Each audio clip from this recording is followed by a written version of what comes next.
What will be the next thing that challenges us, Toby? That makes us go farther and work harder? You know that when smallpox was eradicated, it was considered the single greatest humanitarian achievement of this century.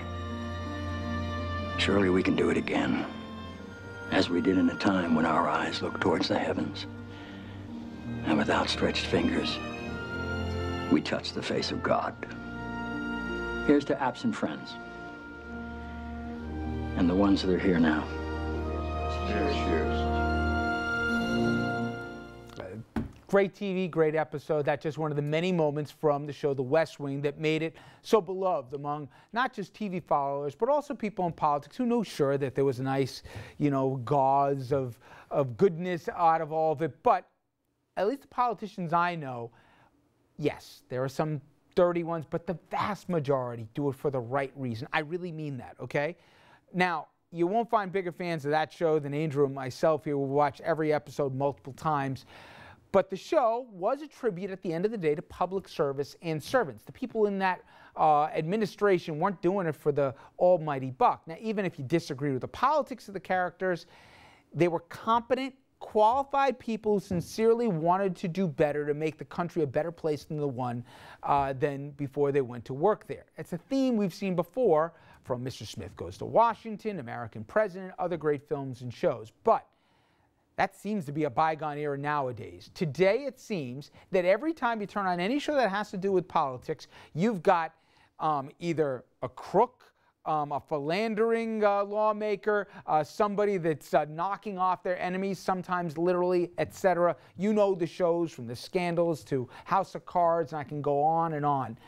And you said something funny in the break. The public believes that's the reality. It's not just TV. Yeah. And, I started watching some of the shows, and they are very entertaining, but I got so turned off just thinking that people believe this that I stopped watching them. They are not even close to reality. Well, two things. First of all is that if they were the reality, nobody would watch them. So there's the drama, the congressman pushing a reporter in front of a train. Yeah. I mean, House of Cards. I mean, how preposterous is that? Yeah. And there is the sense. Throw him off a balcony, maybe, but not a train. Yeah. Right. and I also think that, we are at a point where the media or the entertainment industry, they look at things like in New York, for instance. Look, it's hard to argue when you've had 38 elected officials in New York hauled in. In the last 2 years. In the last 2 years. I mean, so I hear what the congressman says, and I know that there was not a more ethical elected official than himself. But unfortunately, we have a bad bunch of characters now who give the rest of them a bad name. But I noticed, and this is anecdotal, Andrew, see if you agree.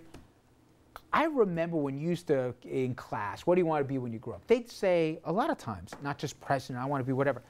It seems, and this is anecdotal, I don't have numbers to back it up, that public service is less appealing than it used to be. Not used to, Richard. The fact that you say, Congressman Shays, we were talking before the show, I picked him up at the airport in 1987. I worked for Joe Diaguardi, who was a certified public accountant, and that was his speech.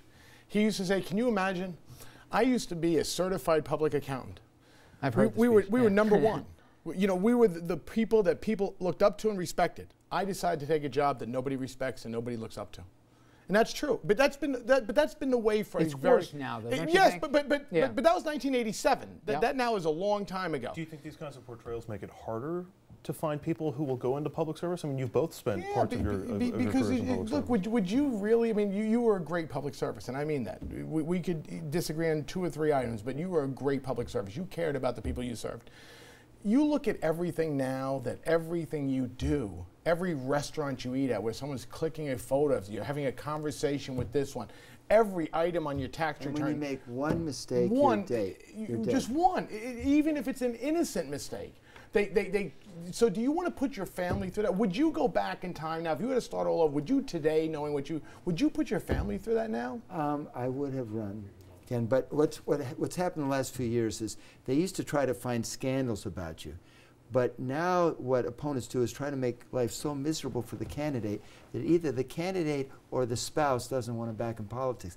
And now the third thing they do is they just go after the person's character. They just make things up. Make it up. And just totally, and once you lose your character, I mean, people think you can't be trusted anymore. You're dead. You can never restore yourself.